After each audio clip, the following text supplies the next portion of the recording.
Hola, con este ejercicio iniciamos el estudio del cuadernillo de preguntas Saber 11 sobre la prueba de lectura crítica, cuadernillo publicado por el ICFES en noviembre del 2018.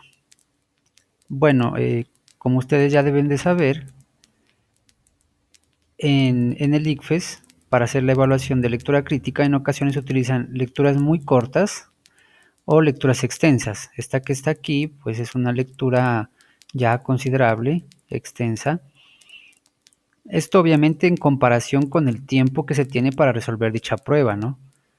Para alguien puede ser esta una lectura muy corta, pero contando el tiempo y si presentan varias lecturas de este tipo de extensión, pues va a ser muy difícil que los estudiantes logren responder todo.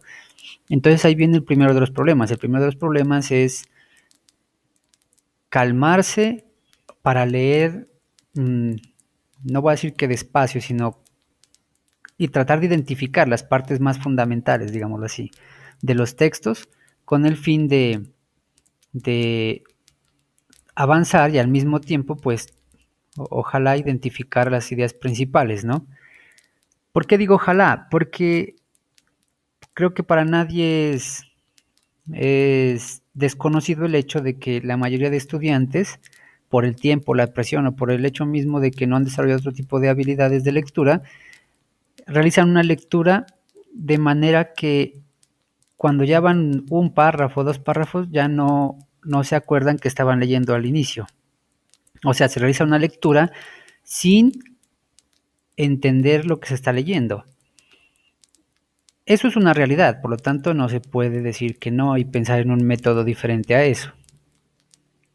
Por lo tanto, voy a hacer una recomendación para las pruebas Saber 11 en el caso de lectura crítica, recomendación que puede o no ser compartida por sus profesores o inclusive por ustedes mismos. Ya ustedes se darán cuenta si la recomendación les sirve a ustedes, entonces la emplean el día de las pruebas y si no, pues simplemente busquen otra técnica. La técnica usual, la de lectura y después pensar las respuestas. Acá yo voy a resolver de la siguiente forma, teniendo en cuenta que a mi parecer, por lo que yo conozco, la mayoría de estudiantes tienen el inconveniente que mencioné. Se lee, pero se pierde mucho en la lectura, ¿sí? Sobre todo cuando es de temas totalmente fuera de lo que usualmente hablan o tratan o han leído o se comenta en el día a día, etcétera, ¿sí? Entonces, ¿cuál es digamos, la clave que voy a usar? Es leer la pregunta antes de comenzar a leer el correspondiente texto. ¿Para qué? En el caso que la pregunta ya tenga palabras claves, por ejemplo, que se hable de alguien, digamos, aquí se habla de Descartes, digamos que en la pregunta dice Descartes. Entonces, cuando se hable de Descartes, obviamente si no es todo el texto de Descartes, sino solo una pequeña parte, entonces ya el cerebro automáticamente va a prestar aún más atención en esa parte y uno mismo pues ya comienza a señalar esas secciones, ¿no? Ya el cerebro es como que reacciona ante ese tipo de lectura. Como dije, pues cada uno verá si lo que estoy mencionando se adecua a ustedes mismos y si les funciona. Si les funciona de esta forma, pues excelente. Si no, deben buscar otro método. Bueno, pregunta. A juzgar por el estilo, tema y estructura, entonces estilo, tema y estructura, ¿en cuál de los siguientes contextos estaría inscrito más apropiadamente el pasaje anterior? Con pasaje anterior siempre el IFE se refiere al texto, ¿no? Al texto anterior. Muy bien. Respuesta A, una revista académica como parte de un artículo sobre los orígenes y la importancia de la filosofía cartesiana. Entonces, digamos, ya en el cerebro ya está revista académica, filosofía cartesiana. Si en alguna parte aquí vemos que filosofía cartesiana toma relevancia, pues ya prestamos mayor atención, digámoslo así, o sea, esa es la idea. En un discurso ofrecido, entonces aquí revista académica, acá discurso. En un discurso ofrecido a un grupo conformado por aficionados al estudio de asesinatos en la historia de la filosofía. Bueno, pongámosle aquí historia de la filosofía. En una crónica periodística. con motivo de un especial acerca de las muertes más curiosas de la historia. Entonces el tema sería las muertes más curiosas de la historia. Pues. Bueno, en un seminario dirigido, entonces seminario, dirigido a historiadores especialistas en la vida de personajes insignes en el siglo XX. Muy bien. Voy a marcar aquí siglo XX, personajes del siglo XX. Muy bien. Vamos a ver. Ya leímos esto, obviamente, pues en el ICFES no van a tachar todo como estoy haciendo aquí, solo es para mostrar cómo, digamos, se utiliza la clave, qué sé yo, el método que les estoy presentando para que realicen esa prueba. Comencemos. El primer gran filósofo del siglo XVII, miren, siglo XVII, y acá ya habla de siglo XX, ¿no? Entonces vamos a ver. Entonces el primer gran filósofo del siglo XVII, si aceptamos a Bacón y Galileo, fue Descartes. Y si alguna vez se dijo de alguien que estuvo a punto de ser asesinado, habrá que decirlo de él, a punto de ser asesinado. Porque acá había algo de que, pero dice muertes, no, aquí es a punto de ser asesinado. Bueno, vamos a ver. La historia es la siguiente. Según la cuenta Byleth, en su Vie de M. Descartes, tomo 1, página 102, 103. Entonces, aquí ya la persona que escribió este texto, pues hasta el momento pareciese, ya va a hablar de que alguien, este Byleth, cuenta lo que sigue, lo que va a continuación. En 1621, Descartes, que tenía unos 26 años, se hallaba como siempre viajando, pues era inquieto como una hiena, y al llegar a Elba, como una embarcación para Friesland tomó una embarcación para Friesland Oriental. Nadie se ha enterado nunca de lo que podía buscar en Friesland Oriental, y tal vez él se hiciera la misma pregunta, ya que al llegar a Emden decidió dirigirse al instante a Friesland Occidental, y siendo demasiado impaciente para tolerar cualquier demora, alquiló una barca y contrató a unos cuantos marineros. Bueno, esta parte no, digamos, no me recuerda nada de lo que leímos en las preguntas. Tan pronto había salido al mar cuando hizo un agradable descubrimiento, al saber que se había encerrado en una guarida de asesinos. Se dio cuenta, dice Byleth, de que su tripulación estaba formada por criminales, no aficionados, señores, como lo somos nosotros, sino profesionales cuya máxima ambición, por el momento, era degollarlo. Aquí pasa algo bien interesante que dice, se dio cuenta, dice Byleth, de que su tripulación estaba formada por criminales, no aficionados, señores, como lo somos nosotros. Aquí, esta parte, veamos que el texto indica que el autor del mismo se está dirigiendo directamente a alguien, a los señores, a quien trata de señores. Señores, como lo somos nosotros. Dice. Entonces es algo dirigido. ¿Por qué esto es importante resaltar? Porque entre las opciones había revista académica, discurso. En un discurso uno se dirige directamente a las personas. Crónica periodística, no suena mucho. Y seminario puede ser. Entonces ya por ese hecho, esta parte en el texto ya ha indicado. Perdón. Continuemos.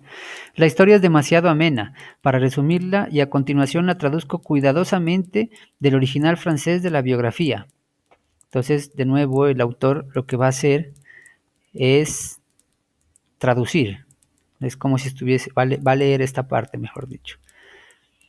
Descartes no tenía más compañía que su criado, con quien conversaba en francés. Los marineros, creyendo que se trataba de un comerciante y no de un caballero, pensaron que llevaría dinero consigo y pronto llegaron a una decisión de que no era de modo alguno ventajosa para su bolsa. Entre los ladrones de mar y los ladrones de bosques hay esta diferencia, que los últimos pueden perdonar la vida de sus víctimas sin peligro para ellos. en tanto que si los otros llevan a sus pasajeros a la costa, corren grave peligro de ir para la cárcel. La tripulación de M. Descartes tomó sus precauciones para evitar todo riesgo de esta naturaleza. Ok. Lo suponían un extranjero venido de lejos, sin relación en el país, sin relaciones en el país, y se dijeron que nadie se daría el trabajo de averiguar su paradero cuando desapareciera. Piensen, señores, en estos perros de Friesland que hablan de un filósofo como si fuese una barrica de ron, consignada a un barco de carga. Vuelve aquí a mencionar, piensen, señores, o sea, como si estuviese hablando directamente con alguien comentando este relato, ¿no? Lo que se está, este relato que se está haciendo, que está leyendo, traduciendo directamente. Muy bien. Aquí es un comentario, miren que este comentario, aquí hay comillas. Entonces, esa fue la traducción. Aquí hacer un comentario, se sale de las comillas. Piensen, señores, en estos perros de Friesland que hablan de un filósofo como si fuese una barrica de ron consignada a un barco de carga. Aquí abre comillas y la cierra acá. Entonces, notaron que era un carácter manso y paciente. Era de carácter manso y paciente. Y juzgándolo por la gentileza de su comportamiento y la cortesía de su trato, se imaginaron que debía ser un joven inexperimentado, sin situación ni raíces en la vida, y concluyeron que le sería fácil quitarle la vida. No tuvieron empacho en discutir las cuestiones en presencia suya, pues no creían que entendiese otro idioma además del que empleaba para hablar con su criado. Como resultado de sus deliberaciones decidieron asesinarlo, arrojar sus restos al mar y dividirse el botín. Bueno, en general pues está hablando de la historia de Descartes, que él tomó un barco con algunos marineros, los marineros en realidad eran bandidos. No es, me parece a mí que para ese examen no es necesario obviamente todos los detalles, ¿no? Un contexto y ya habiendo leído la pregunta, es como si llegando a una parte interesante, el cerebro ya reacciona a esa parte y nos hace prestar más atención, digamos, como en el momento que leímos aquí, señores, como lo somos nosotros, ya se sale de lo que sería, por ejemplo, una revista académica. ¿Sí? Continuemos. Perdonen que me ría, caballeros. Vean que esta parte ya está fuera de las comillas, no es una citación, no es lo que él está traduciendo, ya está de nuevo hablando como si fuese un público, porque les dice señores. Perdonen que me ría, caballeros, nuevamente vean. Perdonen que me ría, caballeros. Ok. Pero a decir verdad me río siempre que recuerdo esta historia, en la que hay dos cosas que me parecen muy cómicas. Una de ellas es el pánico de Descartes, a quien se le debieron poner los pelos de punta ante el pequeño drama de su propia muerte, funeral, herencia y administración de bienes. Pero hay otro aspecto que me parece aún más gracioso, y es que si los mastines de Friesland hubieran estado a la altura, entre comillas, no tendríamos filosofía cartesiana. Ok. Entonces aquí dice, quiere decir que los mastines de Friesland no estuvieron a la altura. Porque aquí dice, es que si los mastines de Friesland hubieran estado a la altura, entonces en realidad fue que no estuvieron a la altura. No tendríamos filosofía cartesiana. Eso quiere decir es que si hubiesen estado a la altura, lo hubiesen matado. Pero como está diciendo, es que si los mastines, entonces quiere decir que no estuvieron a la altura y por lo tanto no lo mataron. Muy bien. Vamos de nuevo a leer la pregunta. A juzgar por el estilo, tema, estructura, ¿en cuál de los siguientes contextos estaría inscrito más apropiadamente el pasaje anterior? Bueno, aquí hay tres elementos para analizar, ¿no? El estilo, el tema, la estructura. Sería tal vez mucho pedir comenzar a analizar uno por uno en tan poco tiempo. Por lo tanto, lo que a mi parecer debemos hacer es escoger el que tengamos más facilidad de analizar. El tema debería ser, ¿no? Entonces, veamos cuál de las respuestas, el tema, nos tiene sentido. O sea, decir que este tema se encaja en una de estas posibles respuestas. ¿Cuál? Y algunas definitivamente diríamos que ya no, y así vamos analizando. Después del tema pasamos a otra de las posibles características que nos piden. Entonces, en una revista académica, bueno, esta se descarta de una porque una revista académica no se presenta de esa forma. Igual digamos que